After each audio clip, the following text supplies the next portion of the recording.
ministers present, and the CEOs and professionals, and ladies and gentlemen. We're in Suriname, and Suriname is basically a self-sufficient in energy via domestic oil and hydro, and is likely to become very soon an important hydrocarbon exporter. Its energy matrix is 60% thermal, the rest being provided by hydro. Trinidad and Tobago is essentially a gas-driven country and an important exporter of LNG, basic chemicals, methanol, ammonia, and urea, and it has an industry, oil and gas industry for over a century. Its energy matrix is 100% thermal, sourced by natural gas. And the Dominican Republic imports oil, refined oil products, coal, and LNG. Its energy matrix is 84% thermal, the rest being provided by hydro and some wind or solar. So we have a self-sufficient country about to become an exporter. We have a seasoned exporter, and we have a country that is still an importer as bookends. So I think this is going to be a very interesting dialogue.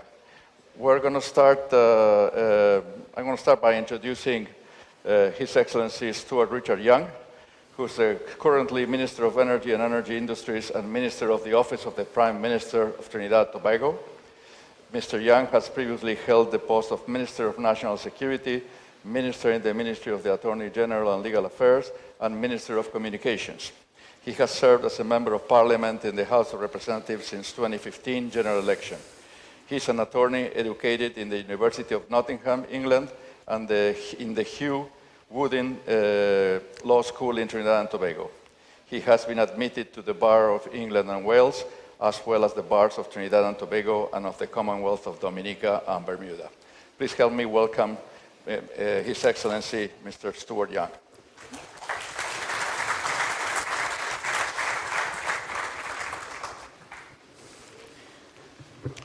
Thank you, Carlos, and good morning, everyone.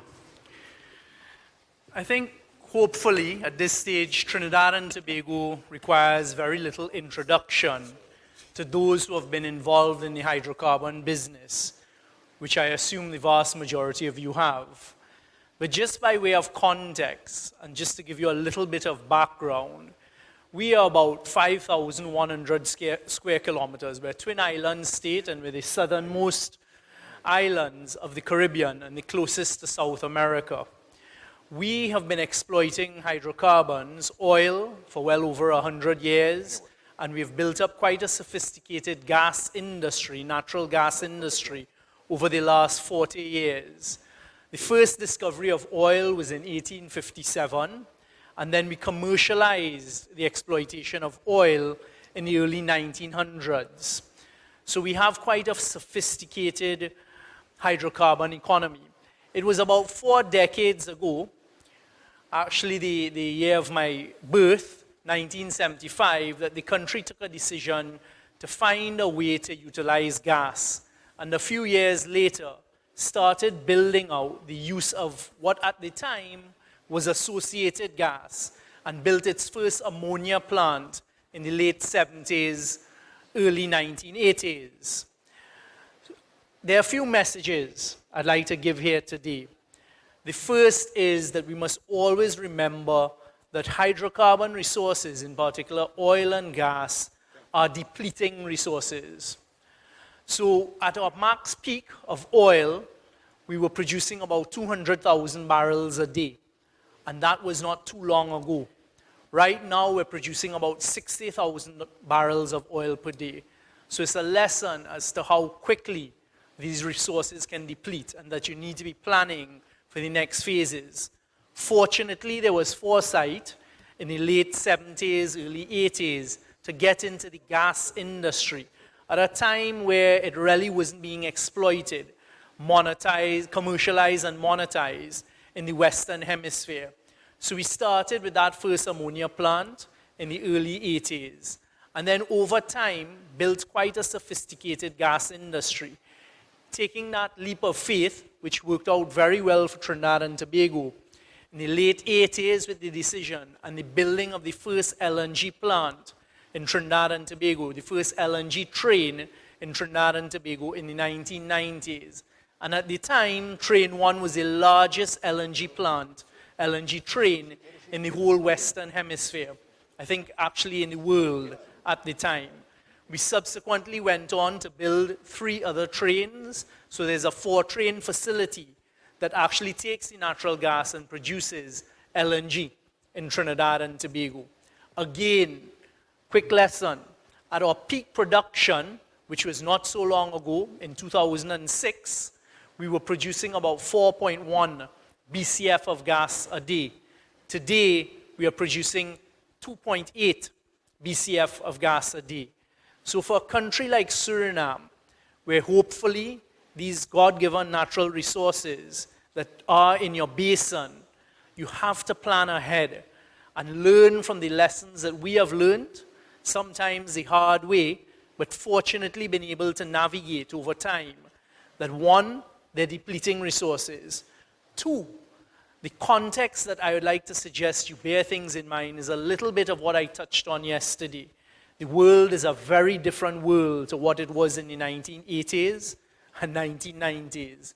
When you have the Secretary General of the UN being a mouthpiece for trying to bring an end to oil and gas exploitation, that is something you need to take note of.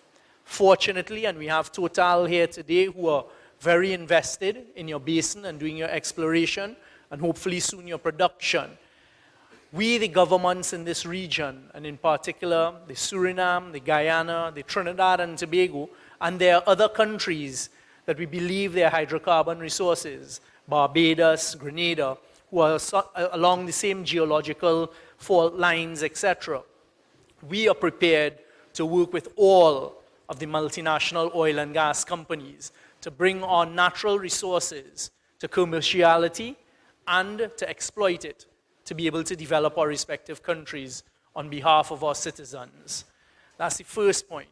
But the lesson, one of the lessons to be learned is how quickly the landscape can change with depleting resources. And as we face today, this different conversation where people are seeing it fit to attack the multinational oil and gas companies and to tell them that they must reduce production. And of course, in my personal view, the hypocrisy sometimes of that conversation, because as we saw on the 24th of February last year, as soon as there was an energy crisis in Europe and the Russia-Ukraine war unfolded, the first thing that all of the European countries did was turn back to coal. And some of them utilizing the worst types of coal to burn with the worst emitters of greenhouse gases that affect the climate. But the lesson to learn is time. There is a limited gap of time by anyone's estimation as to how quickly the door may close on the exploitation of oil and gas. Our proposition is that gas is here to stay. Gas is the cleanest burning hydrocarbon fuel and will be around for decades. Oil, too, is going to be here to stay. But you know the pressure that is being put on a reduction of the utilization of these resources. So for a country like Suriname that are now having the opportunity to exploit these resources, you need to think respectfully, very shortly in time frames. Don't think too long in the long term, because by the time you get to be able to monetize some of those resources, it may be too late. It takes a while to build up these industries, as we learned in Trinidad. And even with the start of the industries in Trinidad, with the ammonia plants in the 80s and the 90s, we have, I believe it is 11 or 14 ammonia plants, about 9 methanol plants, and that 4-train facility of LNG. It took time. And of course, the cyclical nature of these commodities, you have to be prepared for the downtime of the prices as well. When you're looking at building out your new industries, you're going to have to think about tax concessions, moratoriums on payments, and that means less revenue to you in the short term. So you need to be thinking, what really is a lifespan? It is also going to take a while to be able to build out these industries, as we learned. And the government that took the initiative, that is Trinidad and Tobago, in the 90s, to lead the way in building some of these plants, actually almost lost its shirt off its back at the time. And eventually, in the 90s, when prices started to go down and there was a global decline, we privatized most of these industries. So as today's date, the government of Trinidad and Tobago only has a shareholding stake in one of the ammonia plants, well, complexes, that's the Trinidad complex, and the rest are privately owned. Same thing with methanol. Whilst we were the ones who first invested in the methanol, eventually through privatization, it is now privately owned. In LNG, we took a 10% stake in the first train, nothing in trains 2 and 3, and an 11.1% stake in train 4. We have just spent the last, since 2018 to date, restructuring in negotiations with our two largest shareholders of LNG, Shell and BP, the future structure of what we call Atlantic LNG. Very, very sophisticated negotiations that have never taken place anywhere else in the globe. So if you do the research, you will see there has not been a restructuring of any other LNG facility in the world with the government as a shareholder. So again, unprecedented times. There are many, many lessons to learn. I think we have to join together to have a unified conversation and a unified voice as we speak to the rest of the world coming out of a strategic alliance here in the CARICOM. And that is with Suriname, Guyana, Trinidad and Tobago. And I'm happy to see companies such as Total still here. You have Shell in Trinidad and Tobago. We deal with some of the larger ones as well. Shell, BP, we have EOG Resources out of the United States. We have Woodside, who acquired BHP down in Australia. Those are our largest upstream gas producers. We have some of the smaller ones, an outfit out of Canada, Touchstone, that are currently doing some great work onshore, and I hope in the next couple months we will be able to announce the first gas production of significant volumes onshore in Trinidad and Tobago. So Trinidad and Tobago has been pushing its exploration and production in our what we call a Columbus Basin, which is the offshore to the east coast of Trinidad and Tobago, that has provided many, many decades of oil and then many decades, about 3 decades, of gas production. As you begin to see that exploitation take effect, and as I say, a reduction in our gas production, we are now looking at the virgin territory of deep water. And that is where, fortunately, it was BHP first and now Woodside found commercial amounts of gas, but it's about 250 kilometers offshore in deep water. So again, it's the first time we're dealing with the deep water and having to build infrastructure in virgin territory to bring that gas to market. The conversations are never simple. The negotiations are never easy. And this is another area that we can learn from each other and learn from those such as Trinidad and Tobago respectfully that have been having these difficult conversations with very, very sophisticated multinational oil companies. The oil companies, in my respectful opinion, having been negotiating with them for the last 7 years, are amongst the most sophisticated in the world, and it should not be underestimated. And to those of you who are in the room, the mantra that will come or should come from the governments of the region is that there is fair return for everyone. So work with the governments, because the governments have a moral duty to return the best returns to the people whose resources they are. And that is something we take very, very seriously, and was the start of the conversation in 2018 when we went public and told basically the multinational oil companies in Trinidad, even though their contracts, and we believe in the sanctity of contracts, we have a moral responsibility on behalf of our people to renegotiate the contracts that were entered into decades ago, because the world has changed. Fortunately for us, and it was as a result of relationships built out of mutual respect, they responded, and we have renegotiated. We've renegotiated better terms, more favorable terms for the people of Trinidad and Tobago that still provide sufficient and significant returns for the multinational oil companies. So now is your opportunity as you set about doing these things, that is the negotiation of the terms, to make sure you get it right. And I'm certain that companies such as Total and others who are looking at Suriname and here invested in Suriname will work with you all. For the people of Suriname, as I heard, moving your shore base from Trinidad to Paramaribo, that's a big statement.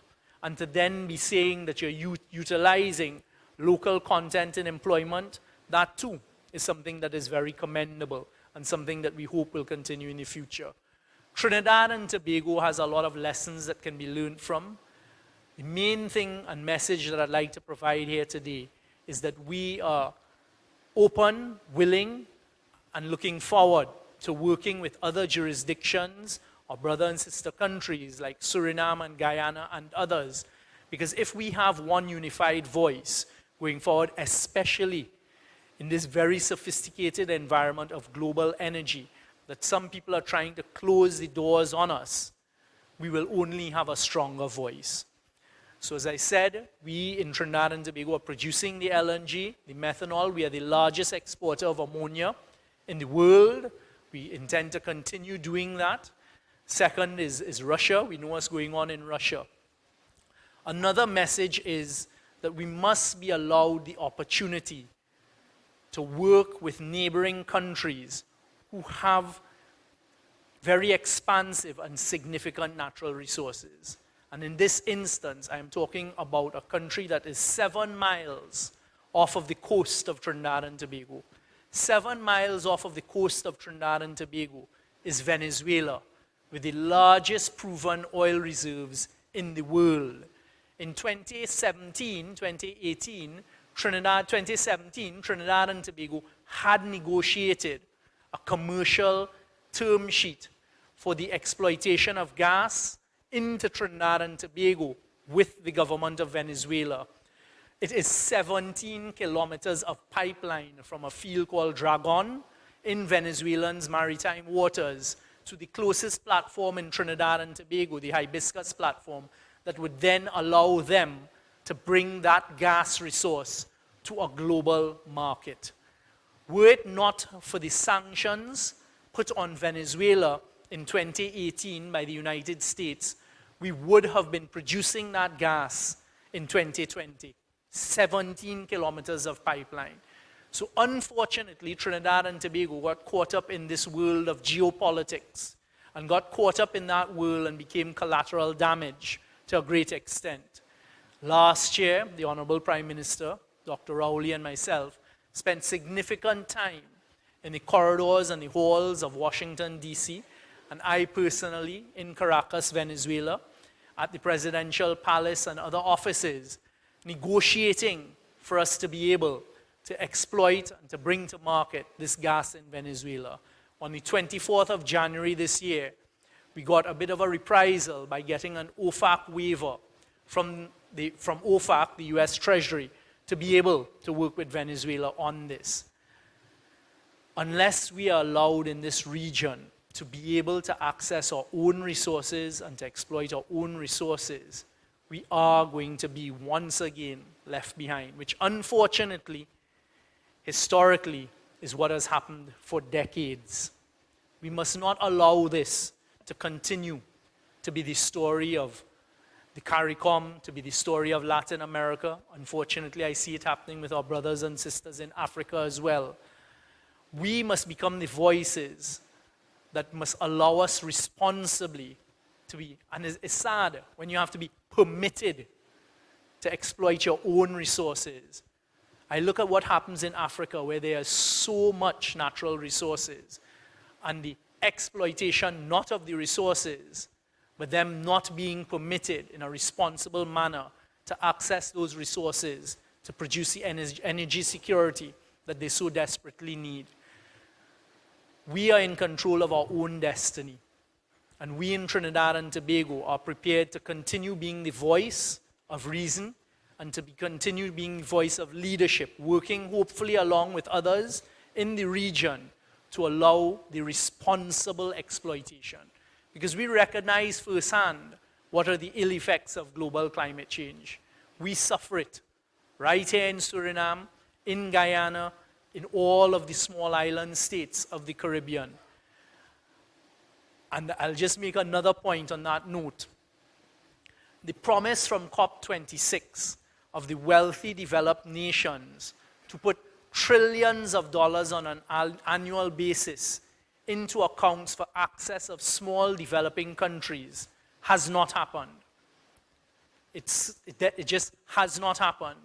So then when you have others preaching that we must shut down the hydrocarbon industry and oil and gas and this is kneecapping the world, etc., just juxtapose that to where we're supposed to get the funding from to develop and to provide energy security in our own countries. Suriname, Guyana, CARICOM brothers and sisters, respectfully, the time is now. We have managed in Trinidad and Tobago, through good fortune, to be able to progress and to build out a sophisticated gas industry, but there are many lessons to be learned. It is my submission that unless we work together going forward, once again, we are at risk of being left behind in the volatile, very quick changing global energy landscape. There are many opportunities and we should exploit those opportunities together from now, and we should work together. We stand ready, we have the experience, we don't know it all, that's for sure, nobody does, and we're up against very, very sophisticated companies and geopolitics out there. I'd like to thank you all for the opportunity just to share these few words with you, and I'd welcome the questions afterwards. And I look forward to Suriname being able to successfully get to the development of its hydrocarbon resources in this global changing landscape. Thank you very much. Thank you, Minister. Well,